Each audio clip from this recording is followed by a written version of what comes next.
अस्सलामुअलैकुम एवरीवन। तो कैसे हैं आप सब लोग? उम्मीद है आप सब ठीक होंगे, अच्छे से होंगे। तो आज हम लोग सेल बायोलॉजी के अपने सफ़र पे आगे बढ़ते हुए अपना अगला टॉपिक स्टार्ट करने वाले हैं, दैट इज प्लाज्मा मेम्ब्रेन।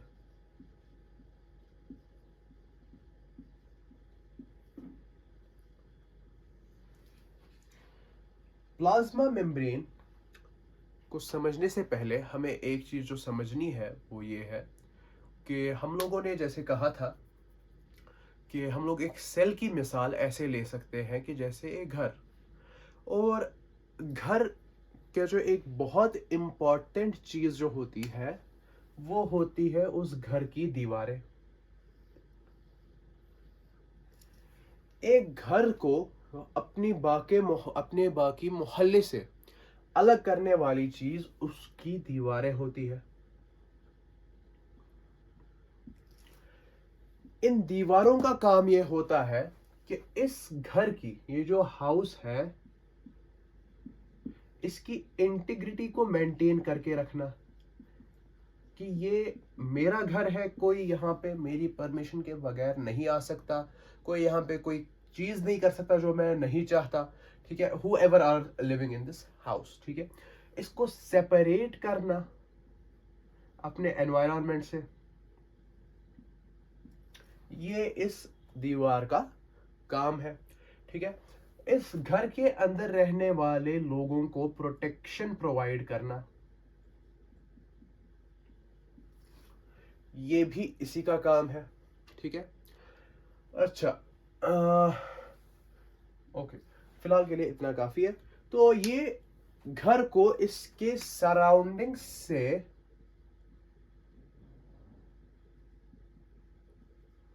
अलग कौन कर रहा है? यही वॉल्स।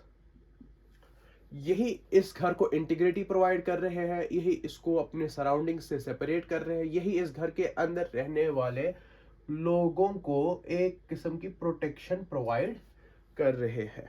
ठीक है, सिमिलरली जब हम सेल की बात करते हैं तो सेल भी एक घर की तरह है। बहुत सारे घर मिलके एक सोसाइटी को बनाते हैं और वही सोसाइटी हमारा एक मल्टी सेल्यूलर ऑर्गेनिज्म है। जब बहुत सारे घर आपस में मिलकर कोऑर्डिनेटेड वे में कोई काम करते हैं तो हमारा ऑर्गेनिज्म चल पाता है। तो हम लोग इस सेल को एज ए घर समझते हैं। इस सेल को अपनी सराउंडिंग से अलग करने वाला कौन है? यही प्लाज्मा मेम्ब्रेन है।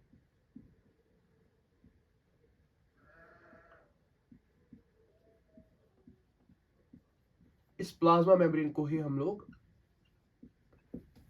एनालॉजी के हिसाब से वॉल कहेंगे यहाँ पे। ठीक है, तो इसका काम क्या है? सेल के अंदर के जो भी कंटेंट्स है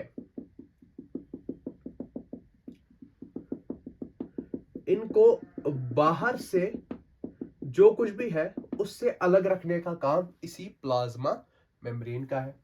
ठीक है, जब भी हम सेल को स्टडी करते हैं तो हम लोग एक पर्टिकुलर ऑर्डर के हिसाब से इस सेल को स्टडी करेंगे। हमारा पहला काम यह होगा कि जो इसमें से जो सबसे आउटर मोस्ट लेयर है यानी कि यही प्लाज्मा मेम्ब्रेन, पहले हम इसी को स्टडी करेंगे। ठीक है, ये हम लोग पहले इसलिए स्टडी कर रहे हैं, टेक्निकली पहले जो है वो सेल वॉल आना चाहिए था, लेकिन सेल वॉल प्लांट्स के अंदर होता है और एनिमल्स के अंदर नहीं होता।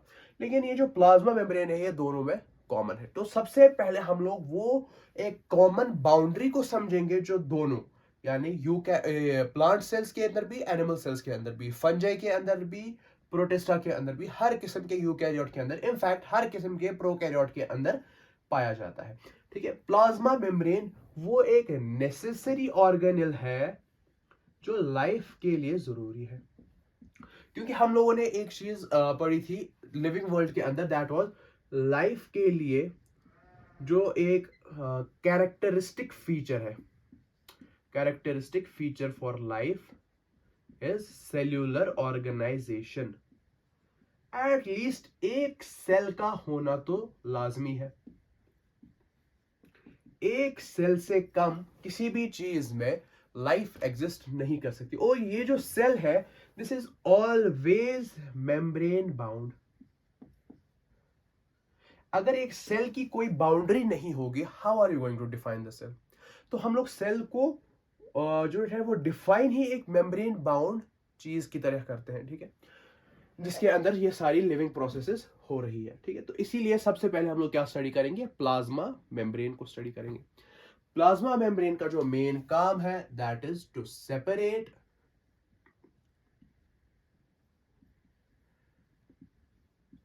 outer surroundings from what is inside the cell।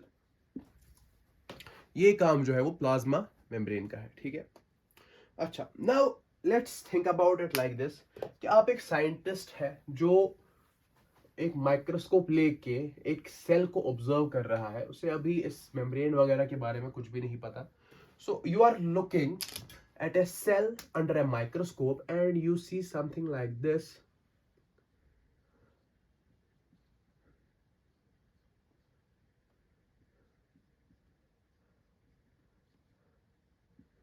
वगैरह वगैरह, ठीक है। तो ये सारा आप देखते हो। नाउ यू थिंक कि मैं जो हूं, मैं काम करता हूं। देखो साइंस में क्या होता है ना यार, एक वन मैन गेम नहीं है, ठीक है। इसमें क्या होता है कि सब लोग जो है वो थोड़ा थोड़ा थोड़ा थोड़ा करके कंट्रीब्यूट करते हैं और एंड पे हमारे पास एक बहुत कंप्लीट सा एक रिजल्ट आता है, ठीक है। तो यू डिसाइड कि मैं जो है सबसे बाहर वाली इस लेयर को, यानी कि इसको मैं प्लाज्मा मेम्ब्रेन को स्टडी करूंगा, ठीक है। इट वाज नेम्ड, ठीक है, इसको कहा गया था कि ये plasma membrane. When you are looking at it you said कि मैं इसको स्टडी करूंगा, ठीक है। तो आप क्या करते हो? सबसे पहले यू टेक ए सेल, ठीक है, और इसको क्या करते हो? इस सेल को डिसइंटीग्रेट करते हो। एक सेल को डिसइंटीग्रेट करते हो यूजिंग सम फिजिकल और केमिकल मेथड्स। इस सेल के जो भी कंटेंट्स हैं उनको सेपरेट कर दिया, ठीक है। Now what you do is you centrifuge this cell lysate. What do you mean by cell lysate? जब हमने इसको डिसइंटीग्रेट किया, हम लोग इसको ये भी कह सकते हैं हमने इसकी लाइसिस कर दी, सेल को फोड़ दिया, सेल को तोड़ दिया, ठीक है। उसके कंटेंट जो है वो स्पिल आउट हो गए उस सेल से, ठीक है। अभी तक अगर ये सेल ऐसी थी, now it is something like this, ठीक है। इसके सारे कंटेंट्स जो है वो बाहर आ गए। Now you have collected this in a tube and now you have applied centrifugal force to it, ठीक है। और हम लोगों ने क्या देखा था कि हर चीज अपने अपने ये सेडिमेंटेशन कोएफिशिएंट के हिसाब से सेटल डाउन होगी इस ट्यूब के अंदर। सो व्हाट यू सी कि इस ट्यूब के अंदर जो है वो अलग अलग लेयर्स बन गई चीजों की।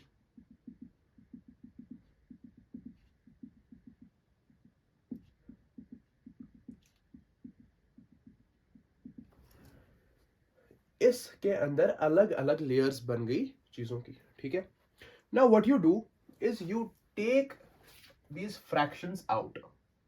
इसको बाहर निकाला, इसको बाहर निकाला, इसको बाहर निकाला, इसको बाहर निकाला, इसको बाहर निकाला, ठीक है। And what you do it's chemical analysis. हम लोगों ने ये चीज जो है वो कहाँ पे देखी थी?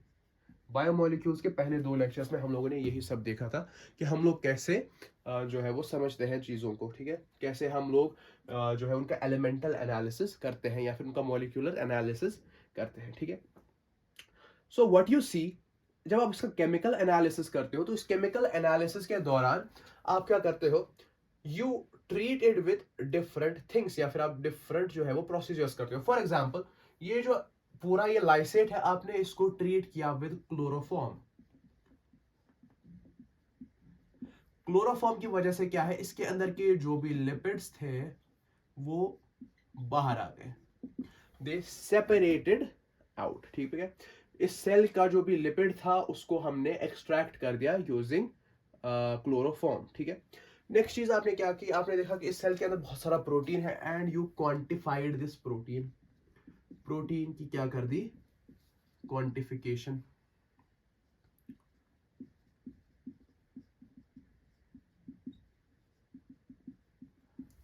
देखो फॉर एग्जांपल यहाँ पे जो ये वाला है ना, this one, so you somehow know that this is the cell membrane by some technique, कोई भी ऐसी टेक्निक। देखो हम अभी ज्यादा कॉम्प्लेक्सिटी में नहीं जाते, I am just trying to give you an idea कि हाउ दीज थिंग्स वर्क, ठीक है। तो हम लोगों ने किसी तरीके से हमें ये पता चला दिस फ्रैक्शन जो यहाँ पे है दिस इज सेल मेम्ब्रेन, तो हमने इसी को अलग निकाला एंड व्हाट वी डिड, हमने इसमें क्लोरोफॉर्म ऐड किया तो हमारे लिपिड्स बाहर आ गए। हमने क्या किया, इसमें कितने प्रोटीन्स हैं वो चीज चेक की यूजिंग, फॉर एग्जाम्पल हमारे पास होता है एक ऐसे जिसको हम कहते हैं BCA, ऐसे होता है, या फिर हमारे पास ब्रैडफोर्ड ऐसे होता है, आई गेस ब्रैडफोर्ड ऐसे, ठीक है। तो हमें क्या पता चलता है कि इस जो ये मेम्ब्रेन है इसके अंदर हमारे लिपिड्स भी है, इसके अंदर हमारे प्रोटीन्स भी है, ठीक है। And you check for carbohydrates, carbohydrates के अलग अलग टेस्ट होते हैं, ठीक है। And you come to know that there are also carbohydrates, ठीक है। आप इन लिपिड्स को भी क्वांटिफाई करते हो, यानी कि इनकी कितनी क्वांटिटी है इस मेम्ब्रेन के अंदर वो चीज देखते हो। इन प्रोटीन्स की कितनी क्वांटिटी है इस मेम्ब्रेन के अंदर वो चीज देखते हो। कार्बोहाइड्रेट्स की कितनी जो है वो क्वांटिटी है वो चीज आप देखते हो, ठीक है।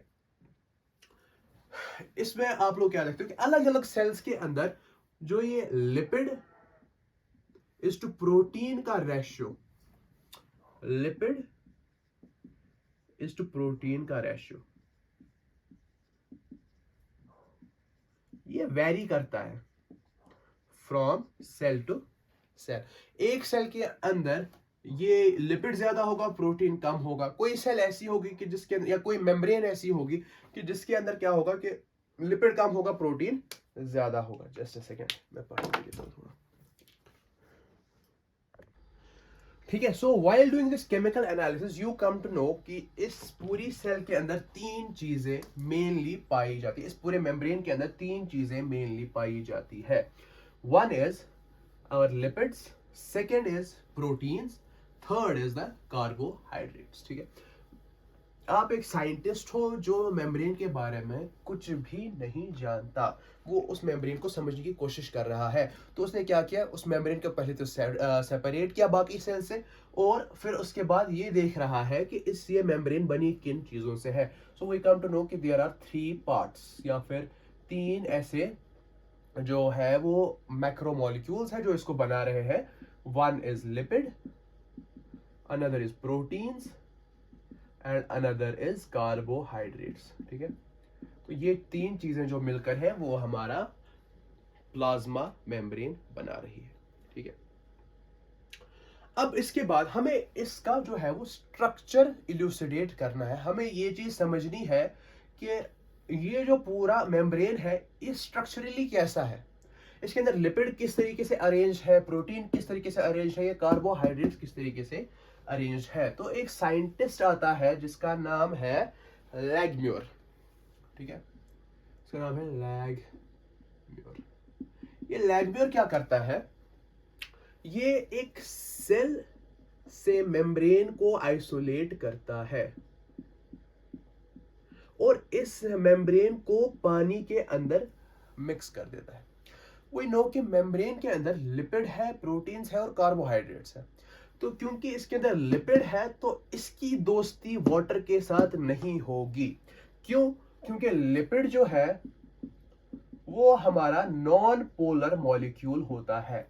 ऑयल क्या है? ऑयल एक लिपिड है, ठीक है। तो ऑयल और पानी की दोस्ती नहीं होती, वो आपस में मिक्स नहीं होते। ऑयल सेपरेट रहता है, पानी सेपरेट रहता है। क्यों? क्योंकि वाटर क्या है, हमारा एक पोलर मॉलिक्यूल है। क्यों?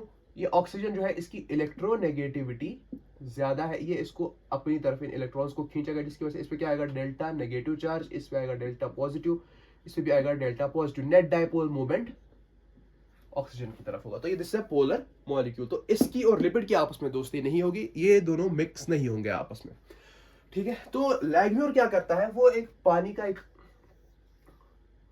बीकर लेता है या बकेट लेता है, व्हाटएवर,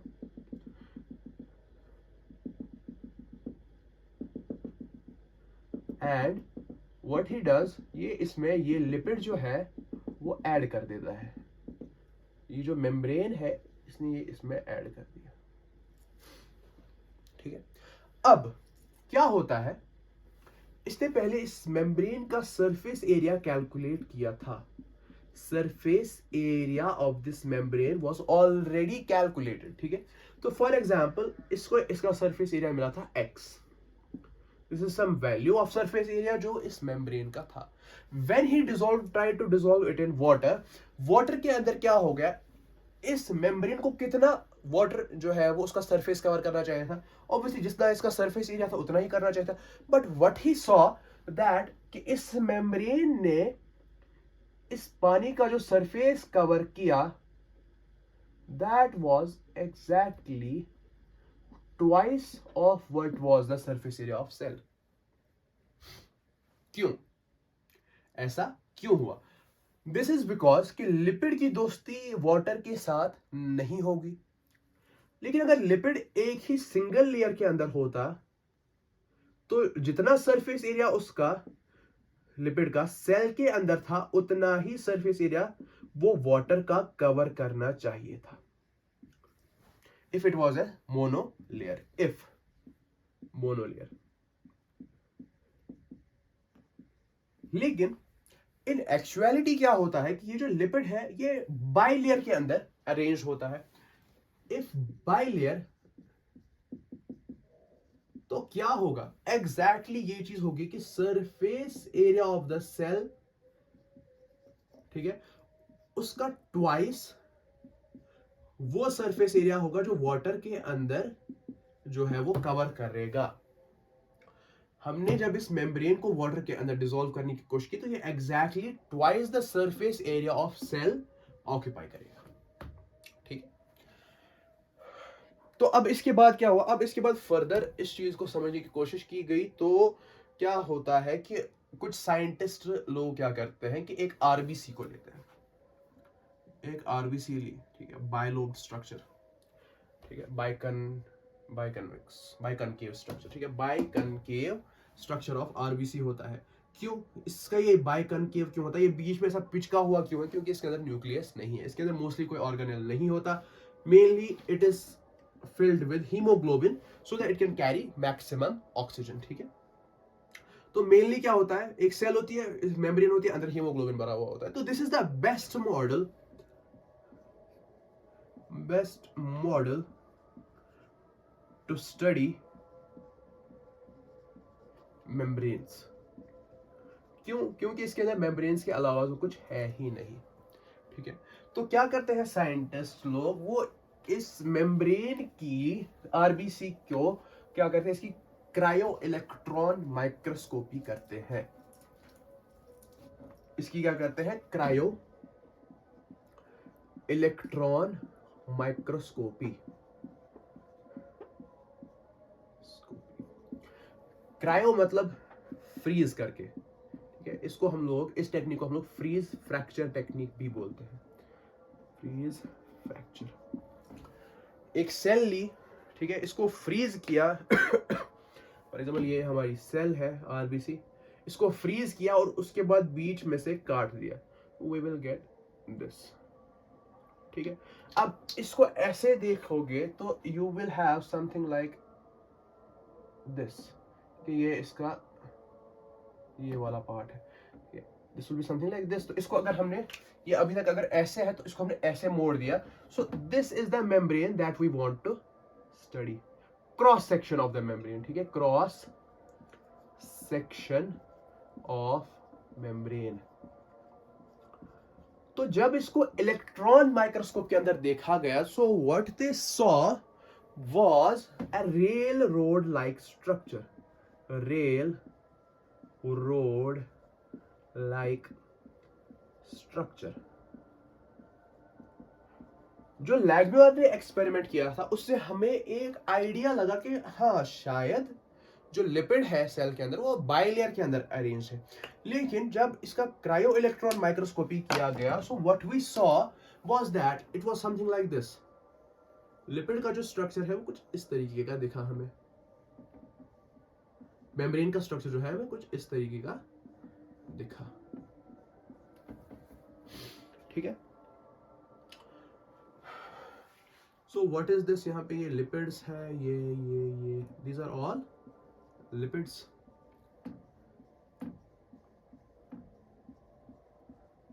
तो साइंटिस्ट ने एक अंदाजा लगा लिया कि this is a by layer, क्योंकि वो कुछ ऐसा दिख रहा था। इसके बीच में क्या थे, ऐसे जैसे रेल की पटरी नहीं होती है ना, ठीक है, उसके अंदर क्या होता है कि ऐसे दो वो ट्रैक चल रहे होते हैं, उनके बीच में ऐसे वो डाला हुआ होता है। Similar was the structure that was observed when cryo-electron microscopy of this membrane was done. ठीक है, तो लैंगमर के एक्सपेरिमेंट से और इस चीज से हमें ये पता चला कि लिपिड्स जो है वो बाइलेयर के अंदर अरेंज्ड है। This is one layer, this is the one layer and this is another layer, ठीक है। तो ये जो पूरा ये क्रायो इलेक्ट्रॉन माइक्रोस्कोपी वाला हुआ था, this was somewhere in 1950s। तो आरबीसी का यूज करके ही मेम्ब्रेन का स्ट्रक्चर और उसका जो है वो केमिकल नेचर पता लगाया गया था, ठीक है। तो ओके, तो ये था बेसिक एक आइडिया कि हम लोग कैसे एक प्लाज्मा मेम्ब्रेन को स्टडी कर सकते हैं, ठीक है।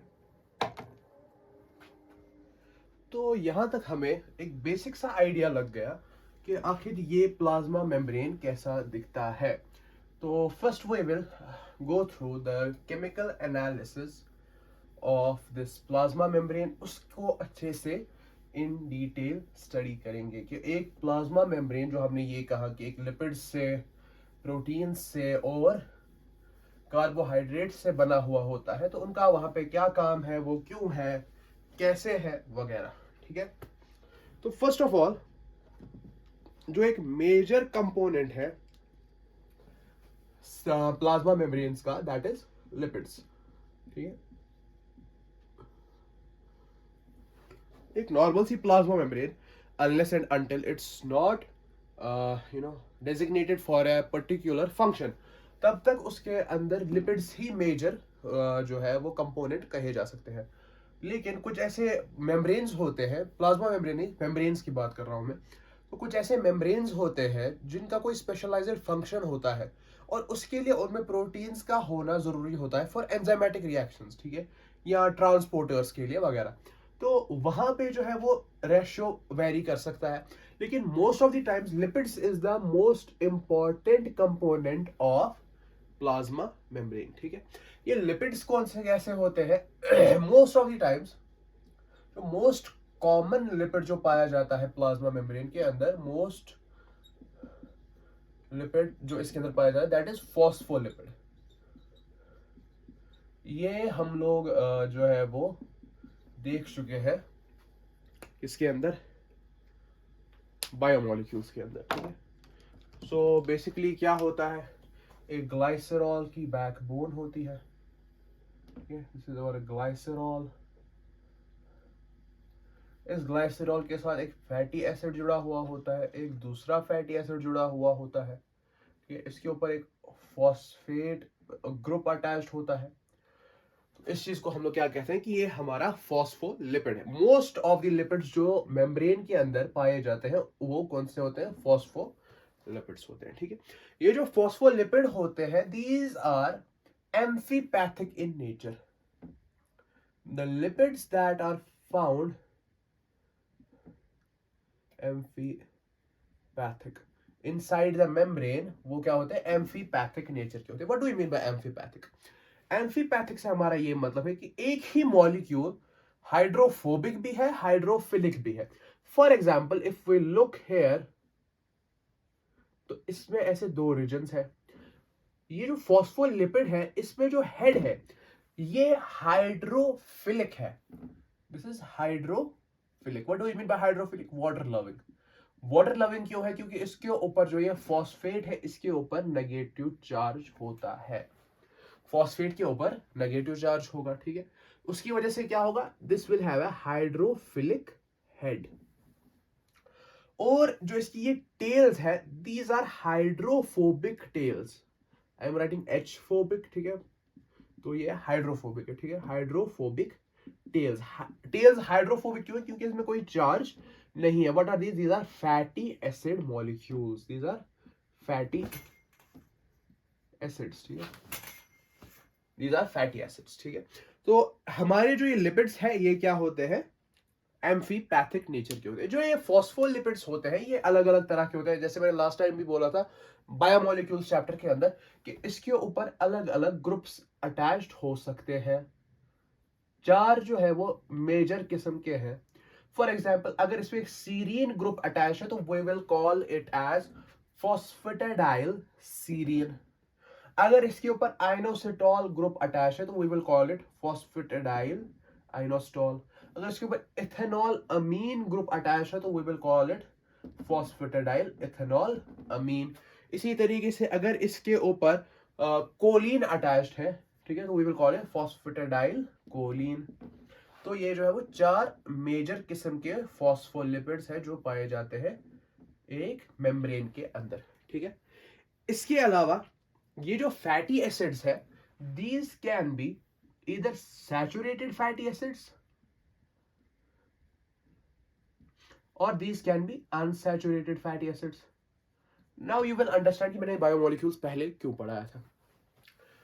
ये सारी चीजें हम लोग वहां पे डिस्कस कर चुके हैं। सैचुरेटेड बेसिकली मींस हमारी जो फैटी एसिड चेन है इसमें कोई भी डबल बॉन्ड नहीं है, जबकि यहाँ पे क्या है, इसके अंदर डबल बॉन्ड पाया जाएगा इस फैटी एसिड चेन के अंदर। तो यहाँ पे अनसैचुरेटेड भी होंगे, सैचुरेटेड भी होंगे। इनका मकसद क्या है? इनका मकसद है कि हमारा जो मेम्ब्रेन है इसकी फ्लूइडिटी मेंटेन रहे, फ्लूइडिटी मेंटेन रहे। हमें मेम्ब्रेन फ्लूइड नेचर का क्यों चाहिए? द रीजन इज कि अगर हमारे घर में दरवाजा ना हो, खिड़कियां ना हो, तो वो पूरी तरीके से बाहर जो उसका एनवायरनमेंट है उससे कट जाएगा। कोई चीज अंदर नहीं आ पाएगी, कोई चीज बाहर अंदर से बाहर नहीं जा पाएगी, पूरी तरीके से कम्युनिकेशन टूट गया, ठीक है।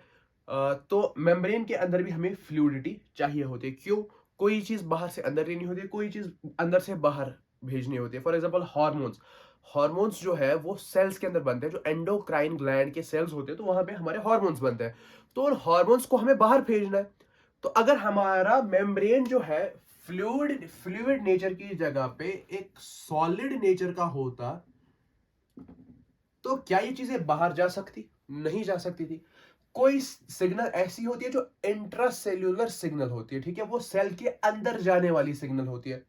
बाहर से कोई सिग्नल मॉलिक्यूल आया, वो जाके एक तो होता है कि सेल के ऊपर कोई रिसेप्टर है, यहां से कोई सिग्नल मॉलिक्यूल आया, ठीक है, तो ये जाके यहां पे बाइंड हो गया, इसकी वजह से क्या हुआ, सिग्नल ट्रांसडक्शन हुई और सेल ने कोई फंक्शन परफॉर्म किया।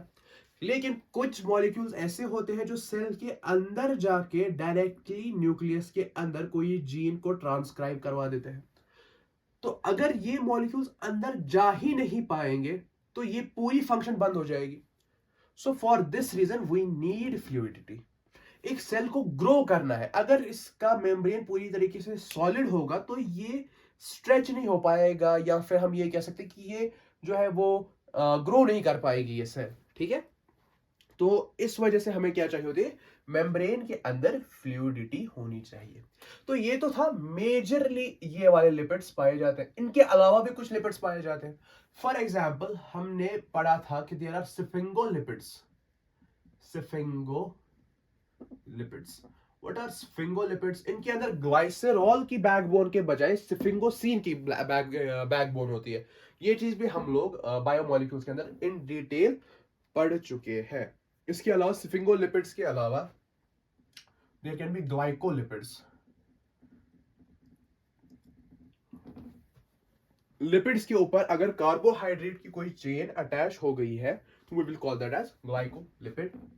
इसी तरीके से स्टीरॉल्स हो सकते हैं। स्टीरॉल्स क्या होंगे? ऐसे लिपिड्स जो किन से डिराइव होंगे? स्टीरॉइड से डिराइव होंगे, जैसे कि हमारा कोलेस्ट्रॉल, ठीक है, तो वो हमारा स्टीरॉल में आ जाएगा। तो इनका अलग अलग फंक्शन होता है एक लिपिड के, ये ना, मेम्ब्रेन के अंदर, ठीक है। मेजर फॉस्फोलिपिड, इसके अलावा हमें यहाँ पे स्फिंगोलिपिड्स भी पाए जाएंगे, ग्लाइकोलिपिड्स भी पाए जाएंगे, हमारे स्टीरॉल्स भी पाए जाएंगे। So this was about the lipids that are found inside the membrane. क्या होते हैं? सबसे ज्यादा फॉस्फोलिपिड्स होते हैं। फॉस्फोलिपिड का स्ट्रक्चर, ग्लाइसेरॉल का हेड, फैटी एसिड की चेन, एक फॉस्फेट ग्रुप ऐड, उसके ऊपर कोई और ग्रुप्स ऐड हो सकते हैं, जिनमें से हमने 4 मेजर ग्रुप्स को डिस्कस किया। फॉस्फेटाडाइल सीरीन, फॉस्फेटाडाइल आइनोसिटोल, फॉस्फेटाडाइल इथेनोलामीन, फॉस्फेटाडाइल कोलिन। इसके अलावा क्या है यहाँ पे? एक फैटी एसिड की ये 2 चेन्स है, ये सैचुरेटेड हो सकती है, अनसैचुरेटेड हो सकती है। सैचुरेटेड अनसैचुरेटेड क्या करते हैं? इनसे फ्लूइडिटी डिटरमाइन होती है। ये चीज मैं बायोमोलिक्यूल्स के अंदर बहुत अच्छे से पढ़ा चुका हूं। अगर सैचुरेटेड होंगे तो फ्लूइड नेचर कम होगा, फ्लूइडिटी कम होगी। अगर अनसैचुरेटेड फैटी एसिड ज्यादा होंगे तो फ्लूइडिटी बढ़ जाएगी। क्यों बढ़ेगी? If you want to understand that, तो लिपिड्स वाले जो लेक्चर्स है बायोमोलिक्यूल्स वाले प्लेलिस्ट के अंदर, वो आप देख सकते हैं। ठीक है, अच्छा, तो यहाँ पे हम लोगों ने थोड़ा सा लिपिड्स के बारे में जान लिया। इसके बाद जो नेक्स्ट एक चीज आती है, दैट इज हमारे कार्बोहाइड्रेट्स।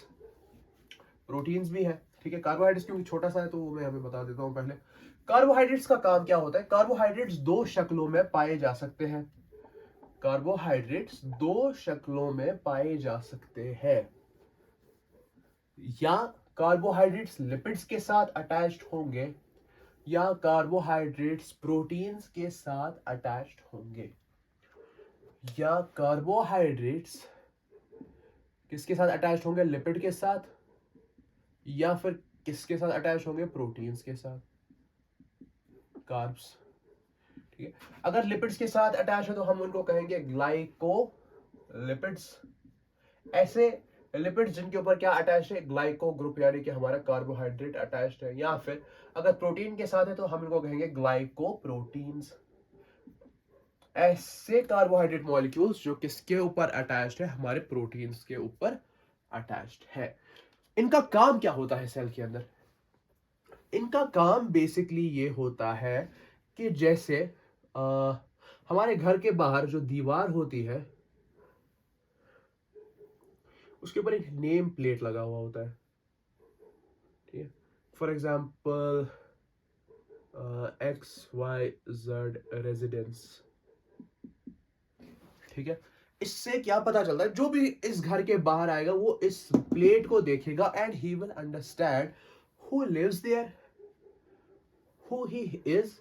कई जगह पे क्या होता है, इस पे लिखा हुआ होगा कि this person is a doctor for example, तो उसको पता चल जाएगा कि ये बंदा डॉक्टर है जिसका ये घर है। ठीक है, सिमिलरली सेल्स के अंदर जो ये ग्लाइकोलिपिड्स या फिर ये जो ग्लाइकोप्रोटीन्स है, इनका काम क्या होता है? They act as for identification purposes. इनका काम होता है identification, to distinguish between self and non self. ये सेल हमारी अपनी बॉडी की है और ये सेल किसी पराये की है, ठीक है। आइडेंटिफिकेशन या रिकॉग्निशन,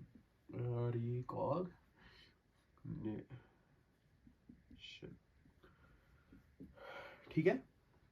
जैसे कभी कभी क्या होता है कि कोई बंदा किसी का ऑर्गन डोनेट कर देता है अपना, ठीक है। किसी ने किडनी डोनेट कर दी, इसीलिए कहते हैं कि जिसको किडनी डोनेट करनी हो that should B A close relative. क्यों? क्योंकि इसकी किडनी और जो होस्ट है, ठीक है, एक तो डोनर है और दूसरा होस्ट है, इन दोनों की किडनी ज्यादा से ज्यादा मैच करनी चाहिए या फिर सिमिलर होनी चाहिए। क्यों? ताकि जो ये होस्ट का जो इम्यून सिस्टम है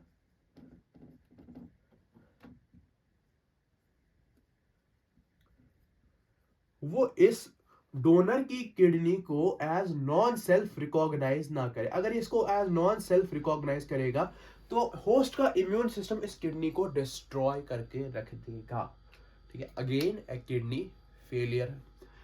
तो इस वजह से क्या होता है कि एक तो ये कोशिश की जाती है कि ये जो है वो डोनर जो है this should be A close relative, close relative होना चाहिए। इसके अलावा जो दूसरी एक चीज की जाती है दैट इज कि इस होस्ट को दिए जाते हैं इम्यूनो सप्रेसेंट्स, ठीक है, इम्यूनो सप्रेसेंट ड्रग्स दिए जाते हैं, इसके इम्यून सिस्टम को थोड़ा सा कमजोर कर दिया जाता है, थोड़ा सा बिठा दिया जाता है कि भाई एक तो ये ऑलरेडी इतना क्लोज रिलेटिव का किडनी है कि ये इसकी सेल्स को एज फॉरेन रिकॉग्नाइज ना करे, इसको लगे कि ये मेरी अपनी सेल्स है, ठीक है। और एक चीज कि हम इसका इम्यून सिस्टम भी डाउन ही कर देते हैं ताकि कोई खतरा बचे ही ना, इसका इम्यून सिस्टम काम ही ना करे वैसे जैसे इसको करना चाहिए, थोड़ा सा कमजोर हो जाए, ठीक है। तो ऐसे बंदों को क्या कहते हैं, फिर मास्क पहनने को कहते हैं वगैरह, वो सारी चीजें, ठीक है। तो ग्लाइकोलिपिड्स या फिर ग्लाइकोप्रोटीन या फिर हम ये कहते हैं कार्बोहाइड्रेट्स का क्या फंक्शन है मेम्ब्रेन के अंदर, दे एक्ट फॉर रिकॉग्निशन, इनके जरिए से रिकॉग्नाइज किया जाता है सेल्स को कि कौन सी सेल है, किसकी सेल है, ये मेरी अपनी सेल है, किसी फॉरेन की सेल है, क्या ये हार्ट सेल है, क्या ये किडनी सेल है वगैरह, वो सारी चीजें। इसके अलावा मार्कर्स भी होते हैं सेल्स के ऊपर, तो उस पर अभी नहीं जाते, ठीक है। अच्छा, इसके अलावा तीसरी चीज जो हमने देखी कि किस चीज का बना हुआ है मेम्ब्रेन, जब हमने इसका केमिकल एनालिसिस किया तो वी केम टू नो कि मेम्ब्रेन तीन चीजों का बना हुआ है। देयर इज लिपिड, लिपिड के अंदर भी मेजर क्लास कौन सी, फॉस्फोलिपिड्स, ठीक है। उसके अलावा स्टीरोल्स भी होंगे, लाइक कोलेस्ट्रॉल होगा वहां पे, उसके अलावा स्फिंगोलिपिड्स भी होंगे, ठीक है। उसके अलावा हम लोगों ने ये देखा कि कार्बोहाइड्रेट्स होंगे, ग्लाइकोलिपिड्स और ग्लाइकोप्रोटीन्स की शक्ल में। उसके अलावा जो एक और चीज वहां पे हो रही है दैट इज प्रोटीन्स। प्रोटीन्स भी जो है दो तरह के होते हैं। प्रोटीन्स, जो भी सेल मेम्ब्रेन के अंदर प्रोटीन्स होंगे, इनको हम मेनली दो तरह के प्रोटीन्स में डिवाइड करते हैं। एक होता है जिसको हम कहते हैं इंटीग्रल मेम्ब्रेन प्रोटीन, इंटीग्रल, ठीक है। दूसरा होता है जिसको हम लोग कहते हैं पेरिफेरल।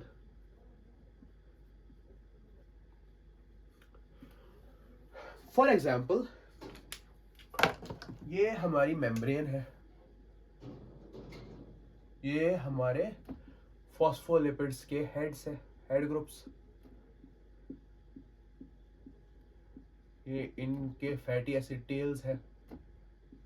स्ट्रक्चर अभी हमें डिस्कस करना है तो उस चीज की टेंशन ना लें आप, ठीक है। वो सारी चीज, ये सारी चीजें हम अभी देख लेंगे, ठीक है। तो ऐसे कुछ मेम्ब्रेन ये अरेंज है, ठीक है। तो इसके ऊपर क्या है, कुछ प्रोटीन्स है जो इस मेम्ब्रेन को ऐसे क्रॉस कर रहे हैं। इनका एक पार्ट मेम्ब्रेन से बाहर है, एक पार्ट मेम्ब्रेन के अंदर धंसा हुआ है, एक पार्ट मेम्ब्रेन से फिर से बाहर है। दूसरा प्रोटीन है जो कुछ इस तरीके से पेरिफेरी पे अटैच्ड है। Most of the times inner leaflet पे ही होंगे, ठीक है, मोस्टली इनर लीफलेट पे ही होंगे।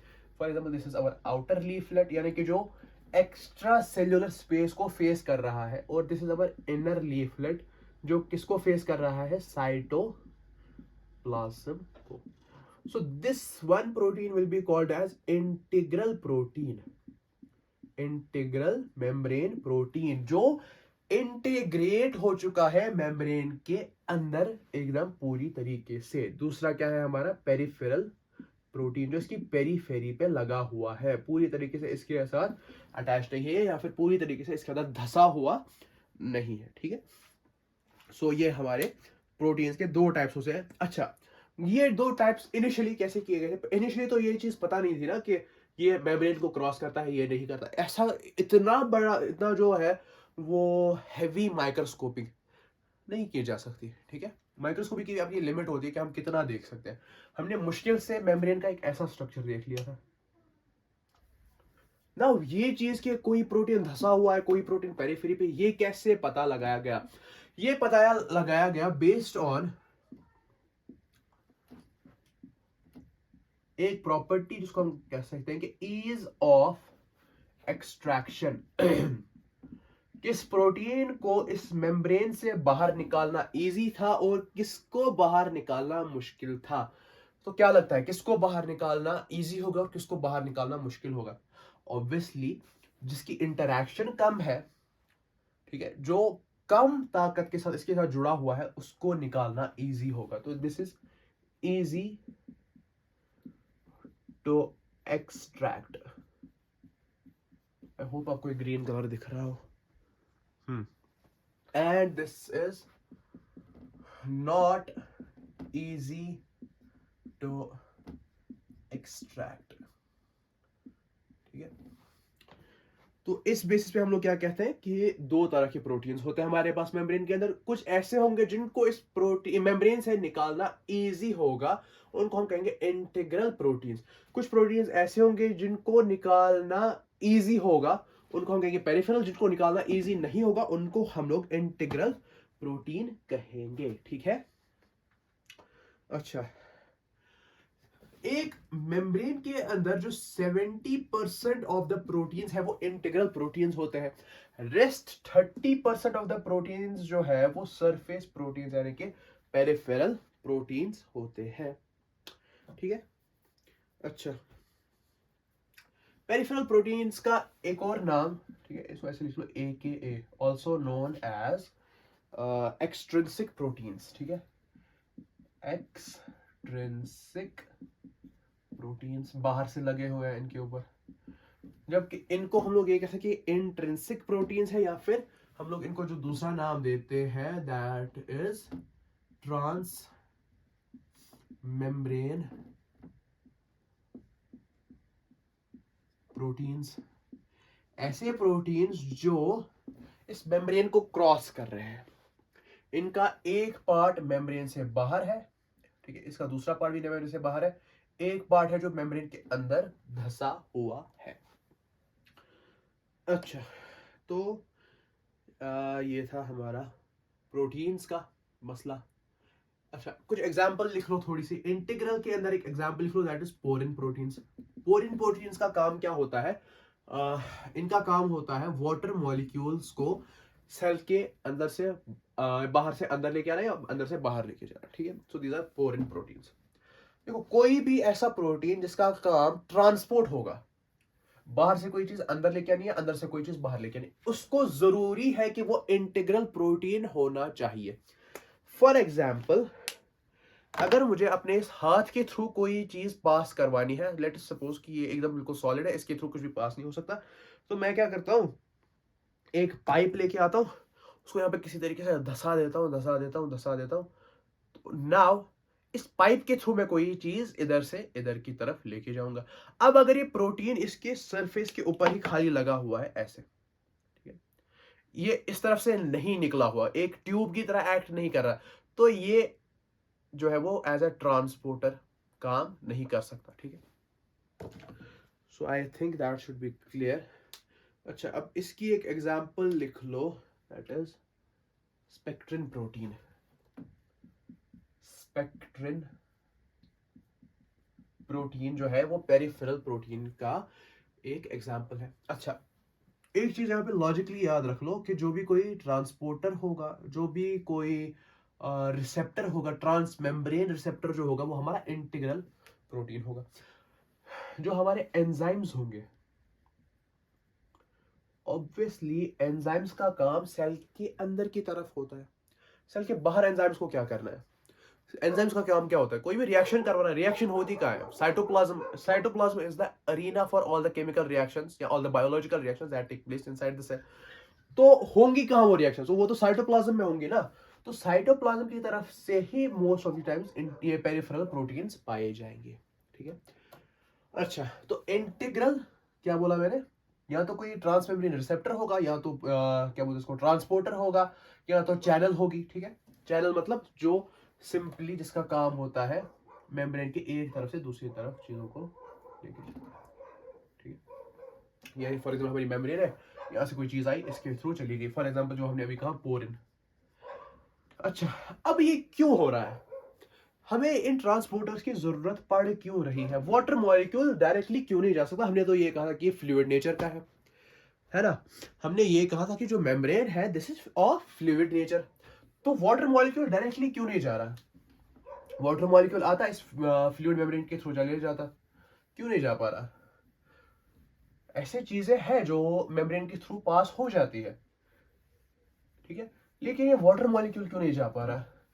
यूनिवर्सल सॉल्वेंट है, इतना ज्यादा पाया जाता है चीजों के अंदर, तो ये आखिर क्या रीजन है कि इसको एक अलग पूरा एक ट्रांसपोर्टर या फिर एक पूरी चैनल चाहिए, पोरिन चैनल चाहिए, मेम्ब्रेन की एक तरफ से दूसरी तरफ जाने के लिए। सो दिस इज बेसिकली किस चीज के लिए हमें मेम्ब्रेन एक्चुअली जरूरत होती है। फॉर एग्जाम्पल हमने ये कहा कि फैटी, ये जो फॉस्फोलिपिड्स है इनके हेड्स इस तरीके से अरेंज्ड है। मॉडल्स अभी बता दूंगा मैं, टेंशन ना लो, ठीक है। स्ट्रक्चर क्या है मेम्ब्रेन का, अभी के लिए बस इतना देख लो कि ऐसे हेड्स अरेंज्ड होंगे और ऐसे इनकी फैटी ऐसे टेल्स अरेंज होंगी। इसके अलावा और कोई तरीका है क्या इनको जोड़ने का? फॉर एग्जाम्पल हम लोग एक काम करते हैं, थोड़ा सा एक चीज सोच लेते हैं। हमने ये कहा कि लैगब्यूअर ने जो है वो एक्सपेरिमेंट किया, उसने ये चीज देखा कि जितना सरफेस एरिया है इस पूरी सेल का उससे डबल वहां पे लिपिड है, ठीक है। लिपिड का सरफेस एरिया उससे डबल हो जाता है जब हम उसको पानी में डालते हैं। तो रीजन इज कि लिपिड्स जो है यहाँ, हाँ, हमारे जो लिपिड्स है ये अरेंज्ड है इन 2 लेयर्स। अब इन 2 लेयर्स को अरेंज कैसे करें? क्या हम इसको ऐसे अरेंज कर सकते हैं कि हेड्स को ऐसे रख देते हैं और टेल्स को ऐसे रख देते हैं? ऐसे क्यों नहीं कर सकते? यहां से हमारा साइटोसॉल है, ठीक है, यहां से हमारा एक्स्ट्रा सेल्यूलर स्पेस है, ठीक है। ऐसे क्यों नहीं रख सकते? साइटोसॉल के अंदर मोस्ट ऑफ द टाइम्स क्या होता है? वाटर होता है, मोस्टली वाटर होता है। एक्स्ट्रा सेल्यूलर स्पेस के अंदर भी मोस्टली वाटर ही होगा, और वाटर है हमारा पोलर, ये है हमारा नॉन पोलर हाइड्रोफोबिक जिसको हमने कहा। तो इसकी कोशिश होगी कि ये इससे दूर भाग जाए, यहां से इसकी भी कोशिश होगी कि ये इससे दूर भाग जाए। माइसल फॉर्मेशन पड़ी हुई होगी ना कभी, जो हमारा सोप का जो मैकेनिज्म ऑफ एक्शन होता है, तो वैसे ही ये भी है यहाँ पे। तो क्या हो रहा है कि जो इनकी हाइड्रोफोबिक टेल्स है ये आपस में एक दूसरे की तरफ आ रही है, इसको हम लोग कहते हैं hydrophobic interaction. Hydrophobic interaction. In actuality ऐसी कोई इंटरैक्शन नहीं होती, हाइड्रोफोबिक इंटरैक्शन जैसी कोई इंटरैक्शन एक्चुअल में नहीं होती। एक्चुअल में होता ये है कि ये जो मॉलिक्यूल्स है, non polar molecules, hydrophobic molecules, ये कोशिश कर रहे होते हैं कि मैक्सिमम वाटर को जो है अपने से दूर रखे, और उस चक्कर में ये लोग एक दूसरे के पास आ जाते हैं। फॉर एग्जाम्पल मैं अगर चाहता हूं कि मेरे हाथ और इसके बीच में जो एयर है वो बाहर चली जाए, इसके और मेरे हाथ के दरमियान एयर ना रहे, तो मैं हाथ को इसके क्लोज ले आता हूँ, पूरी तरीके से इसका चिपका देता हूँ। तो क्या पता चल रहा है कि एयर अब हमारे हाथ के बीच में नहीं, कुछ होगी, मतलब ऐसे बता रहा हूँ मैं। तो वैसे ही यहाँ पे हो रहा है। तो सिमिलरली, तो यहाँ पे कोई इंटरेक्शन तो नहीं हो रही है ना, कोई फोर्स तो नहीं था, लेकिन सिर्फ इस हवा को बाहर निकालने के लिए मैंने अपने हाथ को इसके करीब लिया है। सिमिलरली जो ये है हाइड्रोफोबिक मॉलिक्यूल्स है, ये कोशिश कर रहे हैं कि वाटर मॉलिक्यूल्स इनके बीच में से निकल जाए, हम उसको जगह ही ना दे। तो ये क्या हो रहा है कि जो ये हाइड्रोफोबिक, ये नॉन पोलर है, ये मैंने नॉन फोबिक को लिख रखा है, नॉन पोलर, ठीक है। These are polar heads and these are non polar tails. अब ये नॉन पोलर टेल्स खुद को ऐसे अरेंज करेंगे कि ज्यादा से ज्यादा वाटर मॉलिक्यूल्स जो है वो इनसे दूर रहे, एकदम टाइटली पैक्ड होंगे, ठीक है। अब तो ये वाटर मॉलिक्यूल को अब इस मेम्ब्रेन के थ्रू पास होना है। मेम्ब्रेन है तो फ्लूइड नेचर की, तो वाटर मॉलिक्यूल को तो डायरेक्टली इसके पार चला जाना चाहिए। लेकिन प्रॉब्लम आ रही है कि एक तरफ जो ये हेड्स है यहाँ पे, दीज आर पोलर, वाटर की इनसे तो कोई दुश्मनी नहीं है। यहाँ से ये है, these are also polar, water को इनसे भी कोई दुश्मनी नहीं है, या इन्हें वाटर से कोई दुश्मनी नहीं है। लेकिन यहाँ पे ये जो है बीच में fatty acid tails, non polar hydrophobic, ये वाटर को अब नहीं आने देंगे। दीज आर लाइक के हम लोग अब एक झुंड बना के है, तो अब वाटर की गुंडागर्दी नहीं चलेगी, वाटर यहां से नहीं जा सकता। तो अब सेल्स अब कैसी डिजाइंड है कि बीच में एक चैनल लगा दो ऐसे,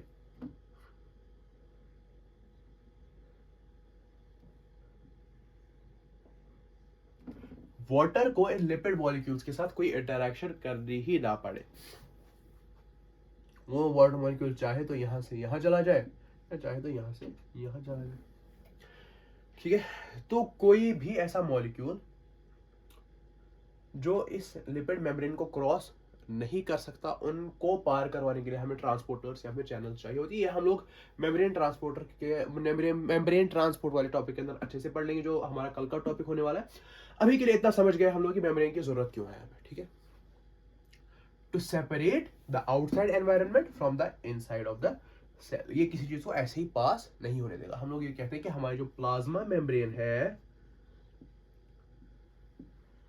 this is selectively permeable membrane। जैसे हमारे घर के जो दरवाजे होते हैं, these are also selectively permeable membranes।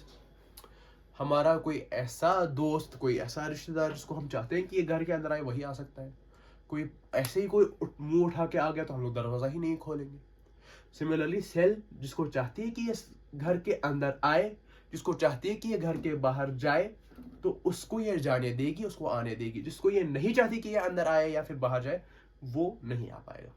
तो यहाँ पे इंसान ये सोच सकता है, तो फिर वो जो चीजें जो अंदर सेल के अंदर आती है, जिनकी वजह से बीमारियां होती है, वो कैसे आ जाती है? तो घर में चोर भी तो घुसते हैं। ठीक है, हमेशा हम लोग दरवाजा खोल के ही तो चोर को अंदर नहीं लेके आते ना। तो चोर घर में दीवार फांद के भी घुस सकते हैं। ठीक है, तो यहाँ तक हमारे हो गए प्रोटीन्स, हमारे लिपिड्स और हमारे कार्बोहाइड्रेट्स। ठीक है, now coming to the structure of this membrane. अब ये मेम्ब्रेन का स्ट्रक्चर है कैसा? हमने ये कहा था कि जब क्रायो इलेक्ट्रॉन माइक्रोस्कोपी की गई तो हमें रेल रोड लाइक स्ट्रक्चर देखने को मिला था। ठीक है, तो साइंटिस्ट ने अंदाजा लगाया कि ये जो है, ये रेल रोड की जो ये दो लाइंस है, इस मस्ट बी लिपिड्स। क्योंकि हमें क्या चाहिए? हमें लिपिड मॉलिक्यूल्स चाहिए बाइलेयर में, तो ये तो वही होनी चाहिए। अब ये प्रोटीन्स कहाँ है? अब ये प्रोटीन्स कहाँ है? तो सबसे पहले जो मॉडल आता है, that is Danielli and Davson model. Danielli and Davson model. ठीक है, इस मॉडल को हम लोग जो है वो सैंडविच मॉडल भी कहते हैं। सैंडविच मॉडल भी कहते हैं, या फिर इसी मॉडल को हम लोग लैमेलर मॉडल भी कहते हैं। लैमेलर मॉडल भी इसी मॉडल को कहा जाता है, डैनियली डेविसन मॉडल या फिर सैंडविच मॉडल, और इसको हम लोग लैमेलर मॉडल भी कहते हैं। तो डैनियली और डेविसन ने क्या कहा कि हम लोग ये तो जानते हैं कि हमारे मेम्ब्रेन्स जो है वो ऐसे अरेंज है, ठीक है, बाइलेयर के अंदर। ये इनकी टेल्स है, ये इनके हाइड्रोफोबिक हेड्स है वगैरह। ठीक है, तो डैनियली और डेविसन क्या कहते हैं कि इनके ऊपर प्रोटीन्स ऐसे लगे हुए हैं।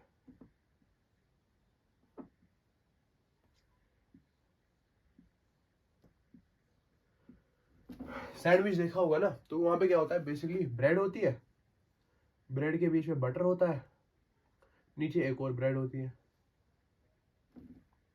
So this is a protein.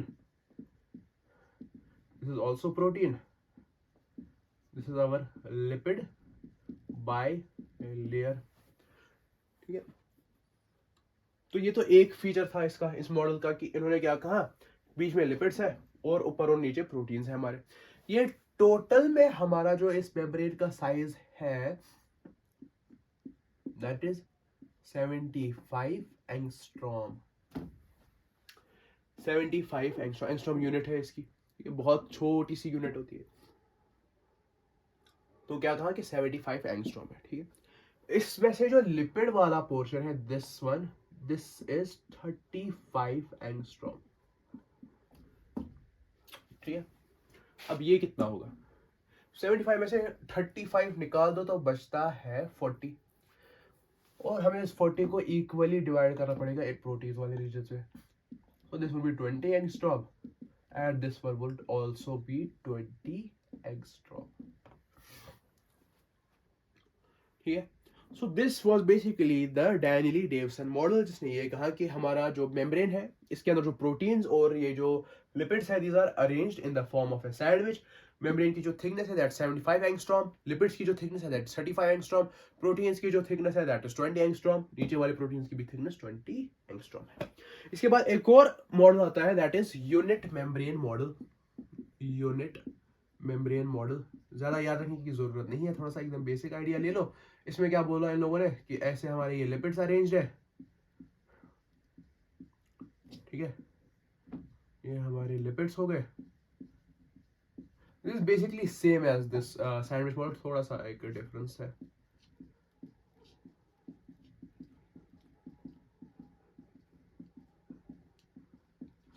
ये हमारा प्रोटीन है,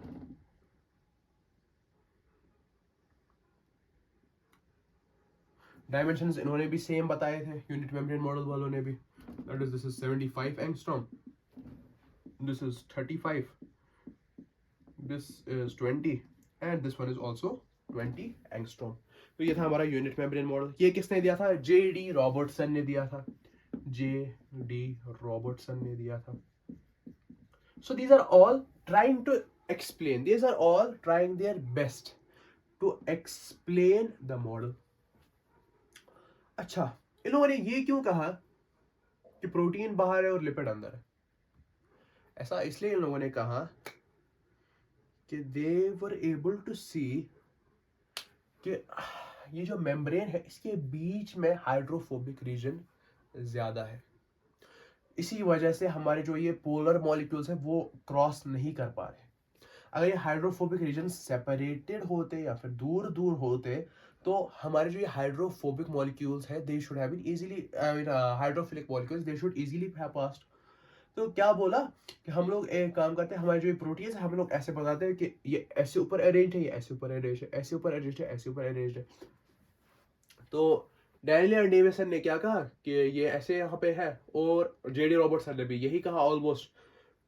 थोड़ी सी डिफरेंस है, यहाँ पे ये ऐसे ग्लोबुलर प्रोटीन जैसे दिख रहे हैं, यहाँ पे ये एकदम सिंगुलर प्रोटीन जैसे दिख रहे हैं। सॉरी मुझे थोड़ी सी जुकाम है तो उस वजह से प्रॉब्लम हो रही है, ठीक है। तो आज का लेक्चर यहीं पे खत्म कर लेते हैं।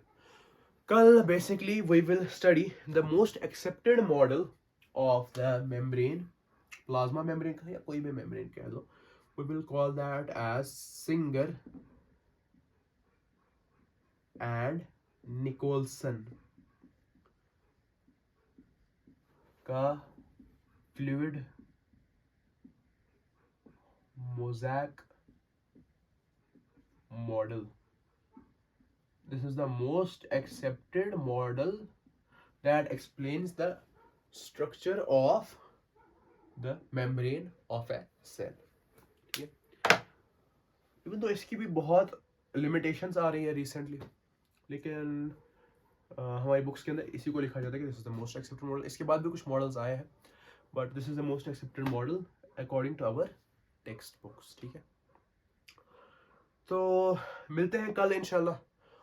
अब तो तब तक के लिए पढ़ते रहिए, मेहनत करते रहिए। All the very best. मिलते हैं कल फ्लूइड मोज़ैक मॉडल के साथ।